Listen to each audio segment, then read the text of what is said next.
As Lebanon hits a state of severe economic stress and the price of almost every good has soared beyond the affordability of many citizens, it is Hezbollah that has put forward the first step of a complete plan to save the economy. Lebanon must explore all options to rescue the country's economy. This is what Hezbollah leader Sayyid Hasan Nasrallah said last week while announcing a new front. This time, alongside facing Israel on the border with occupied Palestine and Takfiri terrorists in Syria, the resistance party Hezbollah has decided to be in the heart of Lebanon's agricultural and industrial battle. With more insistence on confronting the American financial blockade, Hezbollah Secretary General Sayyid Hasan Nasrallah stressed that the economic policies that had ruled Lebanon from the 90s led to the current crisis, which the US is exploiting to starve the Lebanese and subjugate the country. We must all go back to being farmers, because when we eat what we grow, we will become a sovereign people. With these words, Sayyid Nasrallah began a lengthy explanation to clarify how the resistance will fight the battle of agriculture and industry. Touching upon the behavior of the US ambassador to Lebanon, Dorothy Shia, and her constant hostile rhetoric against the resistance, Sayyid Hasan Nasrallah described Shia as the military governor of Lebanon, lashing out at Washington's meddling in Lebanese internal affairs. Hezbollah Secretary General then addressed Shia saying, "I advise the US ambassador not to give lectures on freedom, sovereignty, and human rights, for she doesn't have the right to do so. Your country has been funding and supporting the Israeli and Takfiri terror, so respect yourself and keep within limits." Nasrallah had already proposed to the Lebanese government to turn eastward to secure its basic needs without needing US dollars, reiterating that China is also ready to invest in Lebanon. Sayyid Nasrallah then concluded his announcement by stressing that Lebanon's current crisis must not divert from supporting the Palestinian cause, especially now as the Zionist regime is planning to annex areas of the West Bank and Jordan Valley. Welcome to the Mideastream. I'm Marwa Osman.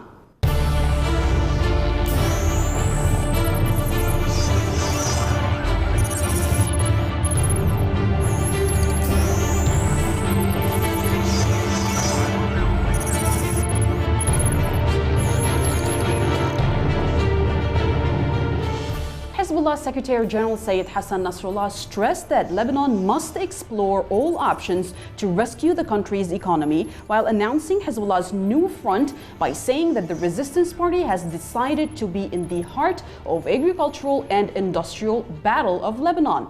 To discuss this issue with us in Beirut is Dr. Bilal Farhat, former member of parliament with the loyalty of the resistance bloc Hezbollah. Thank you very much for being with us, Dr. Farhat. Now, beginning with what Sayyid Hasan Nasrallah stressed last week, saying that in order to revive the agricultural and industrial sectors in Lebanon, which is now being considered by Hezbollah as the new battlefront, it must be understood regionally and economically that it is a battle, and we do understand it. But if you want to explain it to our Western audience, why is it that if we want to revive essential sectors to fix the Lebanese economy, we have to call it a battle? Thank you. I think the people in the Western country, they will understand it very well. And I don't think they do need a lot of explanation. Having said that, because everybody knows that Lebanon has what we call it a rentier economy, and such a kind of rentier economy is terrible for the future of any country, whatever it is. On the same time, if you consider that what has happened or what's been already happening over the last few months with the COVID-19 status, it has been proven that every country has to understand that they should be almost independent in everything. So going into this period this status that the Sayyid Hasan has announced, it is really a kind of a battle, if you want to consider it as a battle, because battle means what? It's a fighting toward moving something which has been there for ages and really needs a lot of work, need a lot of perseverance in achieving all our goals and our targets. We need to make out of Lebanon another entity that can be really independent. We have to revive all the things that has been destroyed You know, in Lebanon, we used to have a lot of factories, a lot of factories from everything. But this kind of rentier economy has really destroyed our economy, destroyed our people, destroyed everything. So we are becoming dependent. The rentier economy is a kind of depending economy on everybody. That's what has proven a big failure with the globalization of the world. And you know, COVID-19 has changed the whole world. Why is it a battle for Hezbollah in specific, though? Because, you know, we take responsibility of our understanding. But, you know, Hezbollah has been as a resistant for Lebanon. Resistant has been given a lot of martyrs, has shed a lot of blood in sacrification for maintaining Lebanon as country of sovereignty. A country that has been to survive for all kind of people existing in it. So this kind of message that has been delivered by Sayyid Hasan, because we need Lebanon to be different, to be to the level of his achievement with the resistant and the martyrs that has been given to this country, to be always on the top, not to be always depending on anybody else. But in recent months, the U.S. has been propagating in all of its media and with its diplomatic efforts that Hezbollah is attempting to seize on Lebanon's economic downfall to pave the way for what it called the reshape of a new Lebanon with an Eastern orientation, because they're afraid that they will move away from the Western influence if Lebanon actually goes to an Eastern orientation. Even if that is true, what are the Americans so afraid of if, for example, Lebanon buys oil from Iraq or Venezuela or Iran, or even has BOT projects from China? Okay, let me start with the first thing. Although this is not true, that's not what the Sayyid Hasan said. By the virtue of saying that maybe it is true. No, it's not true. You know, shifting to the other side, it doesn't mean because we wanted to shift the whole economy toward the eastern part. No. You know, there is a little story that we used to learn it and we teach our kids with it. You know, the story of the who took my cheese? So we have to think this way. I think everybody knows. You will teach your son, you teach everybody that if something gets blocked, you have to shift and to look for something else. This is life. We cannot be depending on the others. It doesn't mean that we need to be, we turn our back like Sayyid Hasan. He didn't say that. We said we are open to everybody, but we have to keep our respect. We don't need people to humiliate us. We don't need people to give us things under conditions. And you know, too many things are running around. And I think you heard lately about the status of the Block 72 facing Block 8 and 9. Why did it come up now?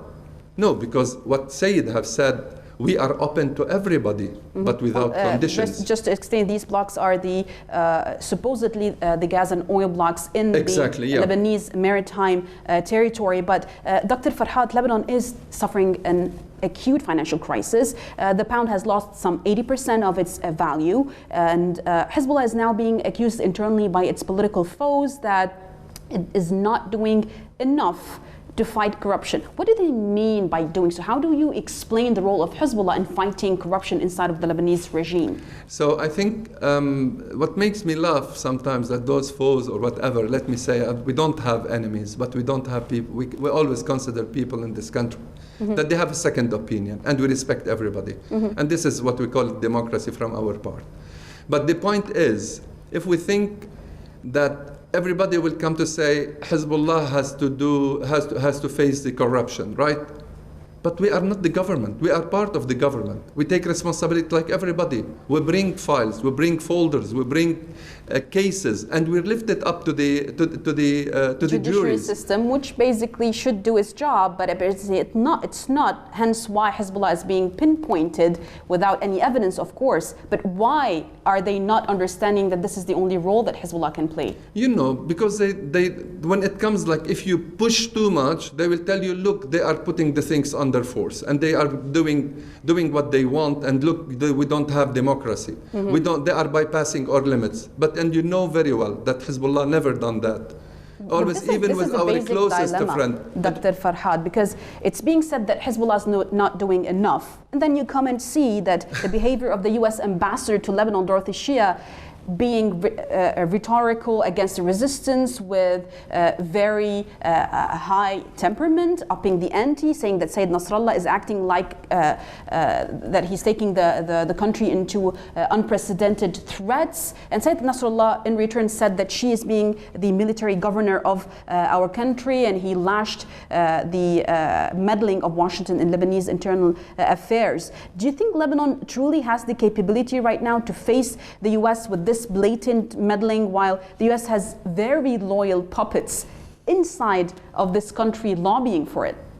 You know, I think when you have your own prideness and you have your own sovereignty and you respect yourself, you don't care whoever is going to bypass the limit. You have to make a line for it, whoever it is, even if the American or other than the American. Doesn't mean that we are toys for them or whatever. No, this is not true.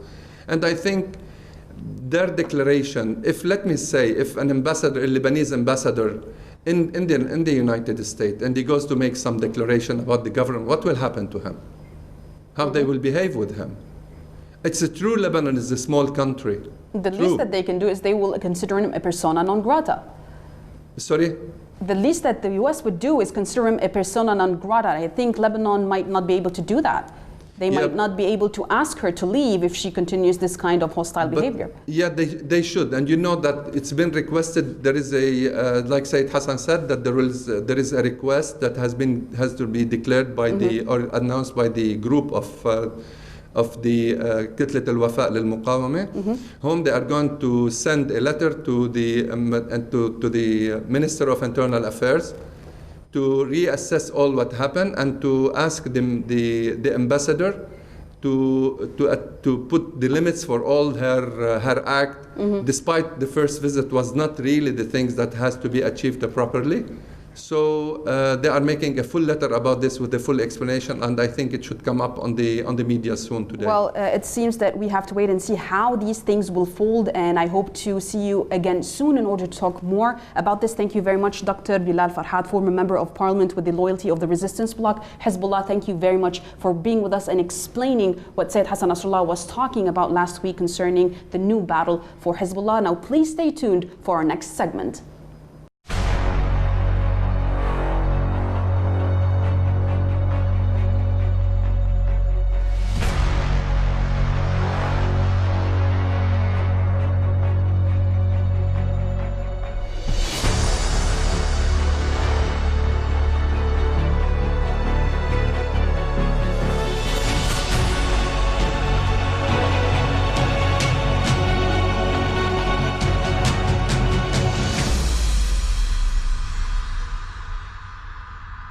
The US-backed separatist militias of the anti-Damascus Syrian Democratic Forces, known as SDF, has been impeding the delivery of flour to bread facilities in the northeastern province of Hasakah.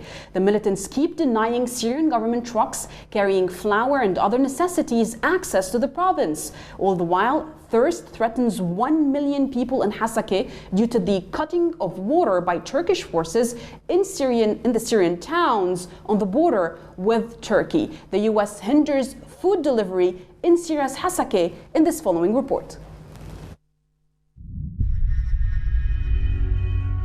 Hasakah, a province in the northeastern corner of Syria, could face severe bread shortages for the first time since the start of the war. The US's disruption to Syria's bread subsidy system in Hasakah Governorate could undermine the food delivery process and threaten a population highly dependent on wheat as rampant inflation drives up food prices. Syria's official news agency Sana reported on July 8 that Kurdish separatist militants supported by Washington had impeded the delivery of flour to a bread facility in the northeastern province of Hasakah. The delivery had been meant for the Bat bread facility in the city of Qamishli. This was not the first time that the Kurdish militants had denied Syrian government trucks carrying flour and other basic necessities access to the area. Over the past few days, the Kurdish militants, ironically known as the Syrian Democratic Forces, had also stolen 45 tons of flour from mills inside the province. The security situation is reportedly deteriorating in the areas controlled by the Kurds in Hasakah and the province of Deir ez-Zor as the militants continue arresting civilians. As if the U.S. hindering the delivery of food and basic items to Hasakah's Qamishli was not enough to make the Syrian civilians suffer, Turkish occupation forces and their proxies decided to cut the water supply from the northern part of the province as well. On the same day, Sana news agency also reported that intense thirst threatens the lives of about 1 million people living in and around Syria's northeastern city of Hasakah, as Turkish troops and allied militants continue cutting off drinking water supplies to the region by stopping a major border pumping station. A day earlier to the attack, Director General of Hasakah Water Company Mahmoud Al-Aqla said Turkish soldiers and militants backed by the government in Ankara had stopped Al-Awuk water station and that they had barred workers of the station from entering the facility. The major water station is located near the town of Ras Al Ain, which Turkish troops and their allied militants seized in October 2019 during the so-called Peace Spring operation. Now, to discuss this issue with us from Beirut is Laith Marouf, who is a political commentator. Thank you very much for being with us, Laith. Now, just as you saw, it's a catastrophic situation in Hasakah right now. We have first imposing curfews and then terrorizing residents in the streets, which prompted local rallies against the Separatists and against the U.S. occupation in Hasakah. Now they are actively hindering food supply for the people and any basic necessity that is coming from the Syrian government towards the Syrian residents in Hasakah. What's the U.S.'s end goal here? Why are they starving the people when they know the people will just get angrier? It's the same goal that the United States has with any sanctions against any state or group that works against its imperialist goals, is to force the population to choose between their dignity and their sovereignty and staying alive. So we've seen this happening right now in Lebanon, in Iraq, in Yemen. The people are being given a choice of starve with their pride and their sovereignty, or give up and accept American rule. Mm-hmm. And right now we know in northeast Syria that the population is refusing to have a Kurdish minority rule over them with the occupation of the United States, and we've seen multiple times confrontations between the local Arab and Assyrian population that are indigenous and the majority in the northeast with the Kurdish militias and the United States. Mm-hmm. Well, the security situation is reportedly also deteriorating in the areas controlled by the Kurdish separatists, also known by the mainstream media as the SDF, the Syrian Democratic Forces, ironically, in Hasakah, who are the same separatists that are backed by the US and also inside the governorate of Deir ez-Zor. But they are arresting civilians. They are upping the ante against everyone who simply wants to live their life. How long do you think this could possibly continue before the people themselves say no? The same way that they couldn't endure Daesh, they now cannot endure these separatists. Well, last week there was a gathering of the Arab tribes, the leaders of the Arab tribes in northeast Syria, in Hasakah, Deir ez-Zor, and Raqqa. Mm-hmm. And they all came to a very dramatic conclusion where they said they're ready to pick up arms. They called on all able-bodied men to start joining a militia that will be fighting the American occupation forces in Syria. And they also gave a direct warning to the Kurdish militias that if they are to continue working with the occupation, the imperialist forces, that they will also be targeted. So we should be expecting in the next very near future that there is going to be an armed resistance against the occupation forces and the Kurdish collaborators that are working with them.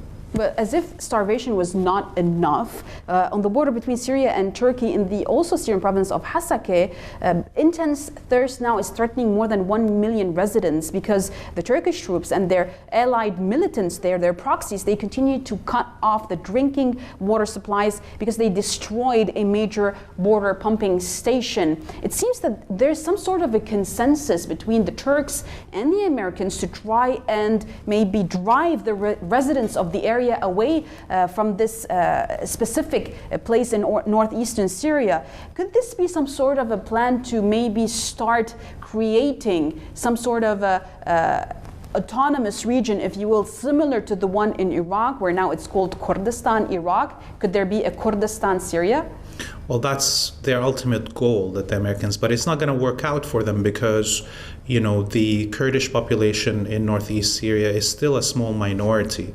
It's around 30% of the population, and it's all concentrated on only the border zone. They're not even in the major big cities. Mind you, it's 30% of the population in that area and not in the entire Syrian geography. Exactly. So it's, you know, they're around 10% of the, you know, Syria as a whole, but it's around 30% of the area north of the Euphrates River, and they're mainly concentrated in border towns with the Turkish border, and therefore it's very almost impossible for them to do. So it's a delusion. But we know, you know, the attacks on the water specifically is to starve people, to get them to move out, and that's where the plan starts becoming more sinister. We also saw the Americans and the Kurdish militias take over the wheat silos a couple of weeks ago, where American troops, I almost said Israeli because they're the same. Never mind. Yes, they landed with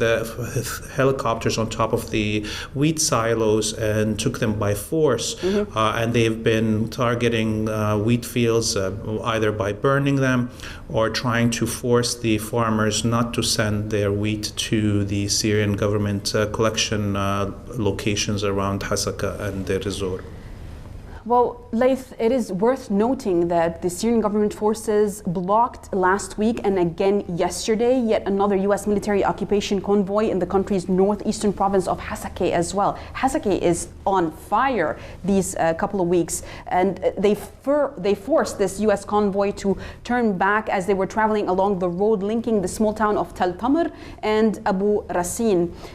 Is this what we're going to see now? Is the U.S. just willing now to face directly the Syrian Arab army? Because this sort of American bullying seems that it has put some hot nerves inside of the Syrian Arab army's veins. We did see that officer being very strict, telling them that if I see another patrol, I'm going to be burning it down to the ground. There's video about it. You can go and watch it if you don't believe me.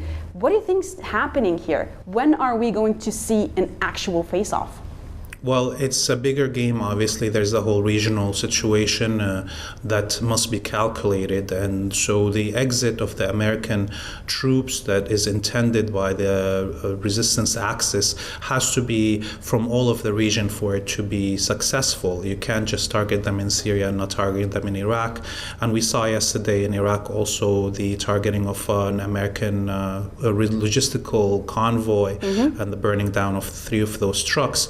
So, if you take a look more regional wide, you can see that the confrontation is coming. The intensity of those confrontations is increasing. There's the one that we saw, the video that you referred to, but also there was at least another 2 locations in Hasakah where the Syrian army cut off the path of the American troops and returned them back to their bases.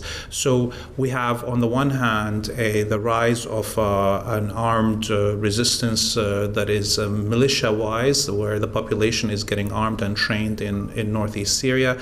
We have also the Syrian army raising its confrontation with the Americans, and we have the possibility of the Kurdish groups breaking off. Some of them are negotiating with the Syrian government, and so all of these things are raising the possibility of a direct direct confrontation.